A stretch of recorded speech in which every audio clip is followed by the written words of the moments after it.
Hello friends. Eid night mehndi போட்டுட்டு லேட்டாக தான் தூங்கினோம். மார்னிங் ஏர்லியாக எழுந்துச்சி தொழுதுட்டு ஈத் ஸ்வீட் சாப்பிட்டுட்டு பிரேக்ஃபாஸ்ட் முடிச்சுட்டு அம்மா வீட்டுக்கு தான் லஞ்சுக்கு கிளம்பினோம். ஸோ அதுக்கு முன்னாடி எங்கள் வீட்டு நெய்பர்ஸ்க்கெல்லாம் பிரியாணி ஆர்டர் பண்ணி டிஸ்ட்ரிபியூட் பண்ணிட்டு தான் அம்மா வீட்டுக்கு கிளம்பினோம்.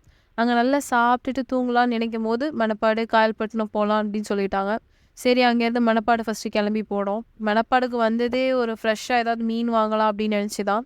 பட் நாங்கள் வந்த டைமில் மீன் எதுவும் கிடைக்கவே இல்லை. சரி, கடல் அலைகளெல்லாம் பார்த்து ரசிச்சுட்டு அப்படியே எல்லோரும் குளிச்சுட்டு தாங்க, பார்க்கவே நல்லா இருந்தது. அங்கேருந்து அப்படியே காயல்பட்டினம் கிளம்பி போயிட்டோம். காயல்பட்டினம் போகிறதுக்குள்ளேயும் அவ்வளோ டிராஃபிக்கு. அங்கேயுமே ரொம்ப டிராஃபிக். காயல்பட்டினம் பீச்லேயுமே பாதி தூரம் நடந்து தான் நாங்கள் போனோம். கார் அதுக்கு மேலே போகாதுன்னு சொல்லிட்டாங்க. அங்கே நாங்கள் போகும்போதே ரொம்ப இருட்டாயிருச்சு. ஸோ கடலெல்லாம் போய் பார்க்க முடியல. சரி, அப்படியே அங்கேயே உட்காந்து கொஞ்சம் ஸ்நாக்ஸ் எல்லாம் வாங்கி சாப்பிட்டுட்டு பீச் கிட்ட இருக்கிற ஒரு ஃபுட் கோர்ட்டில் போய் ஐஸ்கிரீம் மட்டும் ஆர்டர் பண்ணி சாப்பிட்டுக்கிட்டோம். அப்படியே அங்கேருந்து வீட்டுக்கு வந்துட்டோம்.